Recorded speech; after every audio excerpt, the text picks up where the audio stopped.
Pathfinder classes में आपका स्वागत है। चलिए, टाइम और टेंस हम लोग पढ़ रहे हैं। आप टाइम एंड टेंस, समय और काल। कल मैंने आपको पहला वीडियो में ये इसका पार्ट 2 है। इसका भी लंबा चलेगा, इसलिए पार्ट 2 है। तो टाइम और टेंस में कल हमने ये सीखा कि टाइम और टेंस कहते किसे हैं और ये होते कितने प्रकार के हैं। तो उसमें एक टेंस की चर्चा की हमने किया था जिसका नाम था प्रेजेंट टेंस। Present tense. अब प्रेजेंट टेंस कहते किसे हैं ये आपको पता है। जो कार्य, जो एक्शन वर्तमान में होता है उसे प्रेजेंट टेंस कहते हैं। अब हर एक टेंस के अपने अपने भेद हैं, ठीक है, चार चार अपने अपने भेद हैं। उसमें प्रेजेंट टेंस का जो पहला भेद है, यानी प्रेजेंट टेंस ऑलरेडी चार प्रकार का है, ठीक है। एक है प्रेजेंट सिंपल, ठीक है, प्रेजेंट सिंपल टेंस। अब इसी को कहीं कहीं प्रेजेंट इंडेफिनिट भी कहा जाता है, सिंपल प्रेजेंट टेंस भी कहा जाता है। आप समझ लीजिए, कहेंगे प्रेजेंट सिंपल या कहेंगे प्रेजेंट इंडेफिनिट। प्रेजेंट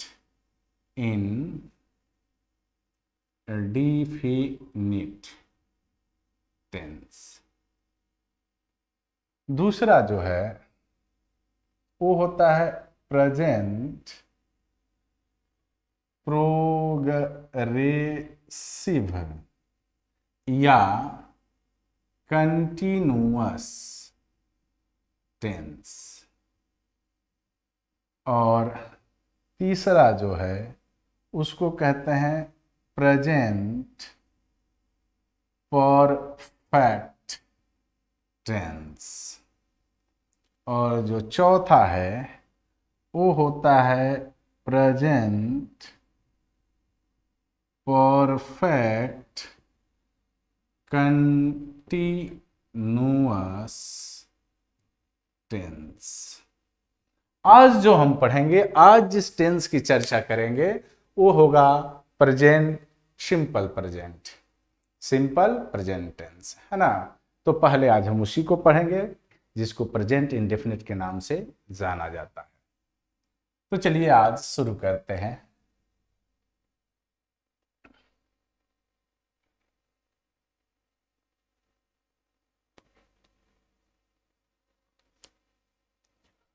पहला present indefinite tense.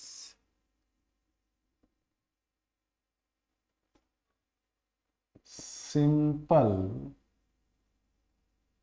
Present tense.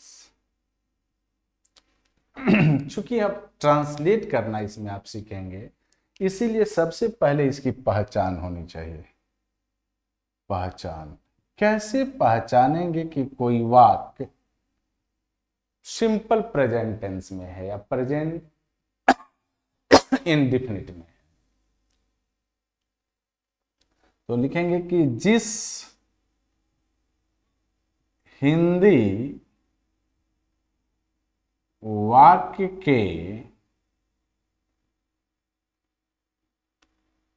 क्रिया के अंत में ता है, ती है, ते हैं आदि दे रखा हो तो उसे सिंपल प्रेजेंट टेंस कहते हैं। कोई भी वाक्य जिसके अंत में क्या दिया हो, ता है, ती है, ते है दे रखा हो, उसको सिंपल प्रेजेंट टेंस कहते हैं। जैसे मान लो वाक दे दे कि राम आम खाता है, मान लो दे दे कि रवि प्रतिदिन स्कूल जाता है। तो आपको कम से कम वाक्य देखकर ये पहचान में आ जाना चाहिए कि ये कौन सा टेंस है। जैसे आम खाता है तो ता है, अब ता है यानी सिंपल प्रेजेंट टेंस, क्योंकि यहाँ लिखा गया है कि जिसके अंत में ता है, ती है, ते है। जाता है, ये भी सिंपल प्रेजेंट। अब रहा कि इसको बनाएंगे कैसे। तो इसको बनाने के लिए क्या किया जाता है कि इसके भी 4 तरह के वाक्य बनेंगे। एक बनेगा अफर्मेटिव, फिर बनेगा निगेटिव, फिर बनेगा इंट्रोगेटिव, फिर बनेगा इंट्रोगेटिव निगेटिव। इंट्रोगेटिव भी 2 तरह का होता है, एक WH होता है और एक यस नो क्वेश्चन होता है। तो आइए सबसे पहले हम लोग अफर्मेटिव वाक्य को गौर करते हैं कि अफर्मेटिव सेंटेंस को कैसे ट्रांसलेट करेंगे। सकारात्मक वाक्य, जैसे ये जो वाक्य है, मैं आम खाता हूँ, स्वीकार रहा हूँ कि मैं आम खाता हूँ। रवि प्रतिदिन स्कूल जाता है, ये भी बात सही है कि रवि, मैंने स्वीकारा जा रहा है कि रवि प्रत्येक दिन स्कूल जाता है। तो इसको बनाने के लिए हम लोग कौन सी विधि लगाएंगे। तो पहचान तो गए, पहचानना क्लियर हो गया कि भाई मैंने ये जिसके अंत में ता है, ती है, दिया है, वो सिंपल प्रेजेंट टेंस है। अब अफर्मेटिव हो तो बनाएंगे कैसे। तो उसके लिए रूल है, पहला रूल, ठीक है, लिखेंगे सब्जेक्ट प्लस वर्ब 1 या वर्ब 5 प्लस ऑब्जेक्ट। ध्यान से देखेंगे, या अदर वर्ड हो तो अदर वर्ड, ठीक है, यहां लिख सकते हैं अदर वर्ड। अगर आता है तो अदर वर्ड है तो लिखेंगे। अब ध्यान से देखने की जरूरत है और समझने की जरूरत है कि सर यहाँ V1 दिया है और V5 दिया है, तो V1 कहाँ लगाएंगे और V5 कहाँ लगाएंगे। तो यहाँ ध्यान दीजिए, यानी नोट लिख लीजिए। कहेंगे कि यदि वाक्य का सब्जेक्ट सिंगुलर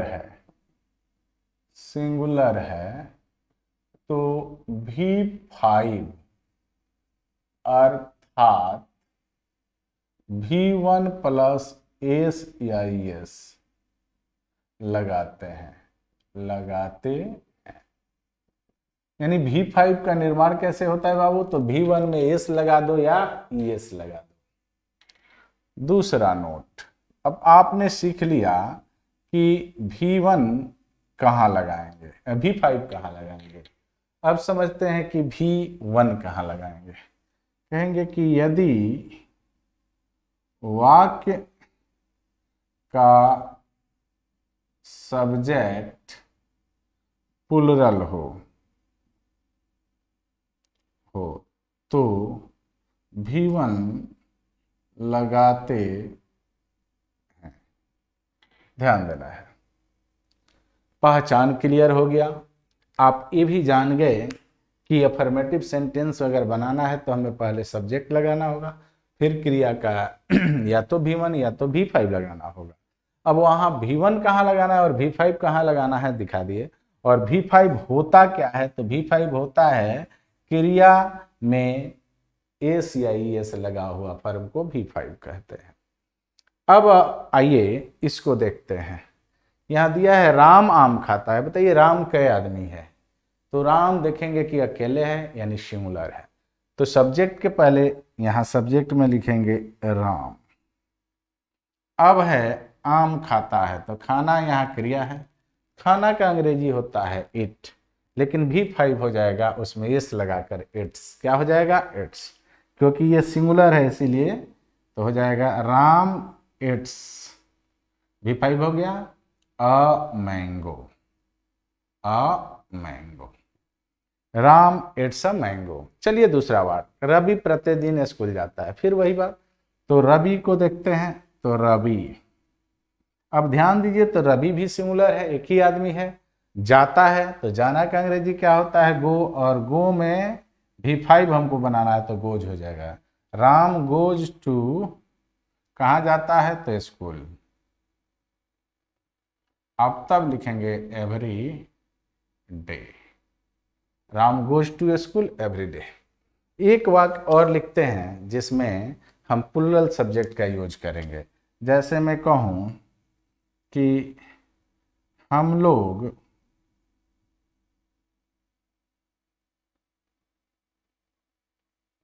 फुटबॉल खेलते हैं, खेलते हैं, ध्यान दीजिए, हम लोग फुटबॉल खेलते हैं तो ते है ही, हम लोग का अंग्रेजी वी, और वी होता है प्लूरल, अब प्लूरल के साथ हमें भी वन लगाना है, तो खेलना का अंग्रेजी प्ले होता है, यही हो जाएगा प्ले, तो वी प्ले क्या, तो फुटबॉल, तो लिख देंगे फुटबॉल, बन गया। कितना आसान है, आप इसको देख सकते हैं, इसमें कोई दिक्कत नहीं होनी चाहिए, बात समझ गए होंगे। अब एक चीज मैं चाहता हूं कि आपको यहां V5 बनाने का विधि बता दूं, क्योंकि बहुत सारे बच्चे को ये नहीं समझ में आएगा सर आखिर एस लगाएं कि ईएस लगाएं, तो इसको मैं आप यहाँ इस वीडियो में देने का प्रयास करूंगा, जिससे आपको ये जीवन में कभी गलती ना हो कि एस या ईएस लगाएं, मैंने एस लगाकर V5 बनाते हैं तो किस में बनाएंगे, और ईएस कैसे शब्द में लगेगा, तो आइए यहाँ देखते हैं, इस पर आप गौर करेंगे, ये तो आप सीख लिए, पहचान भी लेंगे और बना भी लेंगे, ठीक है, तो जान लो, V5 बनाने का नियम, V5 बनाने का नियम, यानी V5 बनाएंगे तो कैसे बनाएंगे,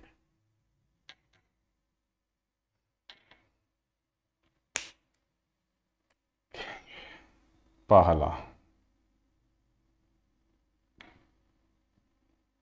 यदि V1 के अंत में, यदि V1 के अंत में S, double S, S H, C H X या जेड हो, तो ई एस लगाकर, ई एस लगाकर, क्या हो, एस हो, है ना, एस एच हो, है ना, सी एच हो, जेड हो, और थोड़े ओ हो, ओ लिखो, या ओ हो या फिर जेड हो, तो क्या करते हैं हम कि ई एस लगा कर V5 बनाते हैं। अब V5 का मतलब होता है सिंगुलर, क्या होता है बाबू, सिंगुलर, यानी सिंगुलर बनाते हैं। जैसे देखो, मान लीजिए दे दे फिच, फिच, तो फिच ए V1 है, V5 बनाना होगा तो FETCHRES, ये जोड़ेंगे तो ये बन जाएगा V5। क्लियर है, समझ में आया होगा। मान लो दे दे किस, इसका V5 बनाना होगा, ये V1 है तो हो जाएगा KISSES, किसेस। बात समझिए, गो दे दे तो हम क्या करेंगे, गो प्लस ई एस लगा देंगे। तो देखिए ये सब V5 बन रहा है और ये सब क्या बन रहा है, V1। आप अपने से यहाँ से समझ लीजिएगा, मैं इसको हटा ही देता हूँ। बात समझ गए कि नहीं। अब दे दे कि क्लास, इस क्लास का हिंदी होता है बाबू टक्कर। अब ये मत समझ लेना कि वो क्लास जो हम लोग पढ़ रहे हैं, ये क्लास है ना। इसका बनाएंगे तो ये बन जाएगा CLASH और ES जोड़ दो, तो इधर V5 बना और इधर V1 बना। एक पहला नियम ये था V5 बनाने का। चलिए आगे बढ़ते हैं और दूसरा नियम देखते हैं V5 बनाने का। जब इसका नोट बना लेना बाबू, ये जीवन भर काम आएगा आपके। अगर आगे पढ़ना है 10th के बाद तो जीवन भर काम आने वाला चीज है। चलिए नोट 2 कहेंगे कि यदि वर्ब का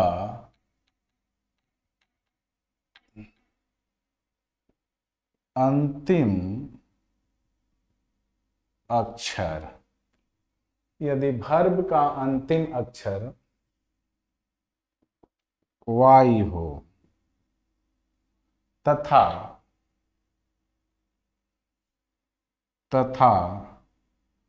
उस Y से पहले वाला अक्षर कोई कंसोनेंट हो, कंसोनेंट हो, तो Y को I में बदल कर ES लगा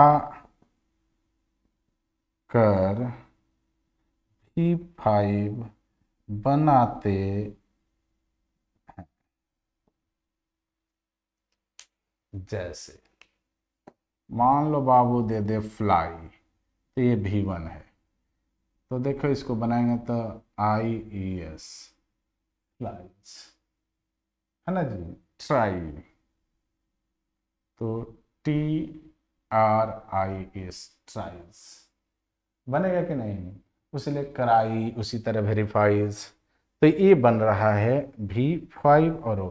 तो आपको मैंने सिखाया कि V1 कैसे बनाएंगे और V5 कैसे बनाएंगे। मैंने V1 तो होता ही है, V5 कैसे बनाएंगे। तो ये था आपका अफर्मेटिव सेंटेंस है ना जी। तो आइए अब इसको खत्म करते हैं और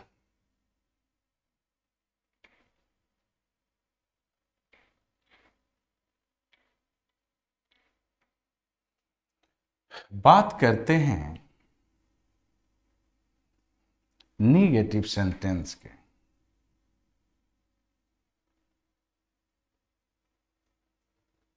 क्या, निगेटिव सेंटेंस। तो प्रेजेंट टेंस में अफर्मेटिव और ये दूसरा हो जाएगा निगेटिव सेंटेंस।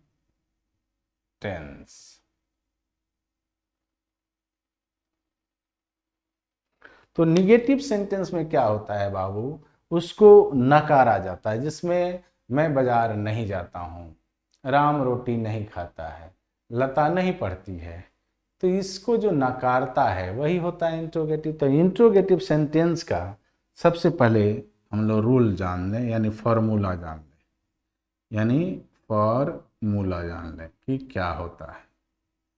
तो होता क्या है कि सबसे पहले सब्जेक्ट लगाते हैं और उसके बाद डू लगाते हैं या फिर डज लगाते हैं और तीसरे स्थान पर नॉट आ जाता है।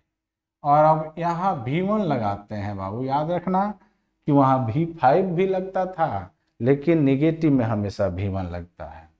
और तब यहाँ लगाते हैं ऑब्जेक्ट, ठीक है। आइस को बनाते हैं।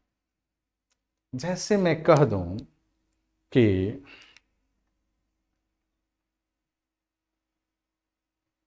हम लोग बाजार नहीं जाते हैं, मीरा अपना पाठ याद नहीं करती है।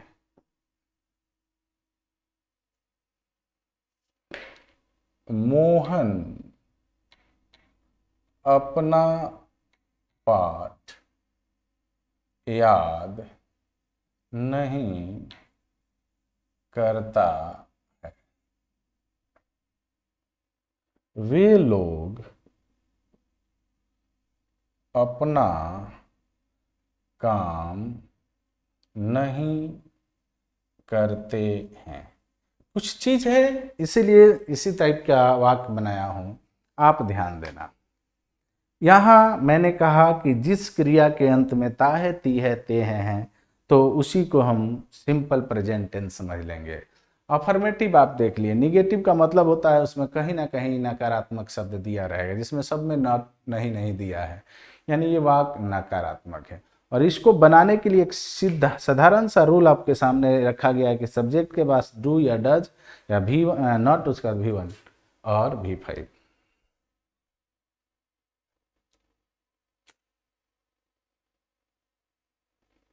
अब आपको ये ध्यान रखना है बाबू कि